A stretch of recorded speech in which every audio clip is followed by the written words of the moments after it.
किसी गांव में एक बुढ़िया रहती थी। उसके यहाँ 7 पुत्र और 1 पुत्री थी। सातों भाई धन कमाने के लिए माँ से विदा लेकर एक जंगल में जाकर रहने लगे। वहाँ से वे सातों लकड़ियाँ काट कर लाते और उन्हें शहर में बेचकर आते। इस प्रकार से वे लकड़ियों का व्यापार करने लगे। फिर एक दिन राखी का त्योहार आया।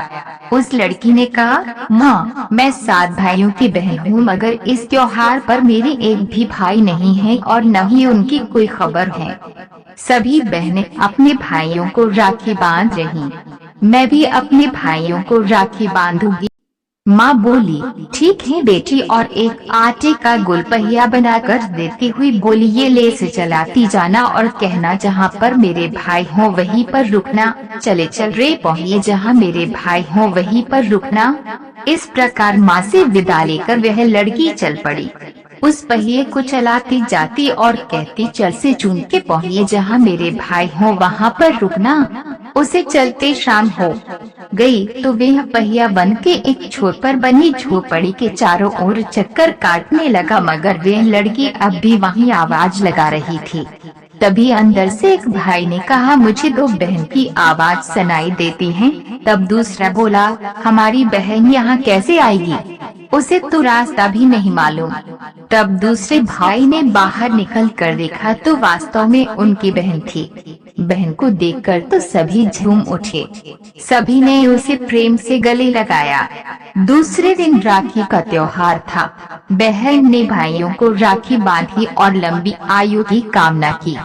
भाइयों ने भी बहन की रक्षा करने की कसम ली। उस दिन सभी ने छुट्टी रखी और सभी ने मौज मस्ती की।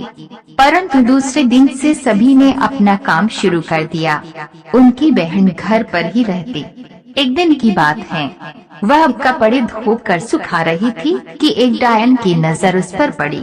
वह डायन उसे खाने की फिराक में रहती, मगर उसे पता था कि ये झोपड़ी 7 भाइयों की है। उन्हें पता चल गया तो वे उसे जिंदा नहीं छोड़ेंगे।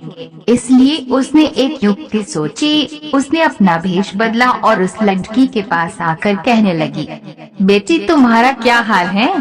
मुझे तुम बहुत दिनों में मिली हो, इसलिए शायद तुम मुझे नहीं जानती। मैं तुम्हारी मौसी हूँ, यहाँ पास ही में रहती हूँ।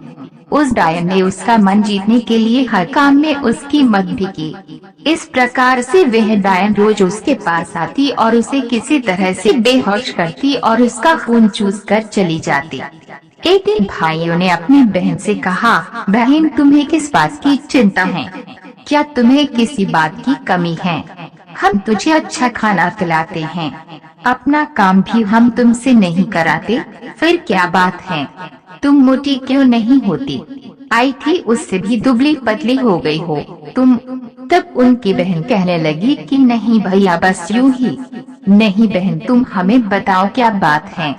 तब बहन कहने लगी, जब तुम यहाँ से चले जाते हो तो यहाँ पर एक औरत आती है और कहती है कि मैं तुम्हारी मौसी हूँ, और न जाने मुझे क्या हो जाता है और मैं सो जाती हूँ। सोकर उठती हूँ तो वह यहाँ से चली जाती हैं। यह सुनकर भाई कहने लगा कि वह तो डायन है। वह हमारी बहन का खून चूसने के लिए इसे बेहोश करती है। ऐसा करते हैं, हम कल छुट्टी करके उस डायन का काम तमाम कर देते हैं, और बहन, उसे हमारा पता नहीं चलना चाहिए कि हम यहाँ पर हैं। दूसरे दिन सभी घर के अंदर एक काने में छुप गए। सुबह जब डायन आई तो उसने उस लड़की से कहा कि क्या तुम्हारे सभी भाई बाहर गए? तो बहन बोली, हाँ, आ मौसी, आजा, मैं आज धोऊंगी, आप मेरी चोटी करना। डायन के लिए ये कोई छोटी बात नहीं थी। उसने जल्दी ही उसका सिर धोया और चोटी करने के लिए उसे अंदर ले गई।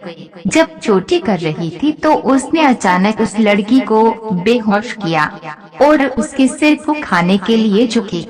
तभी सातों भाई कुल्हाड़ी लेकर अपने कोने से निकल आए और उस डायन को मार दिया और सभी ने उससे अपना पीछा छुड़ाया।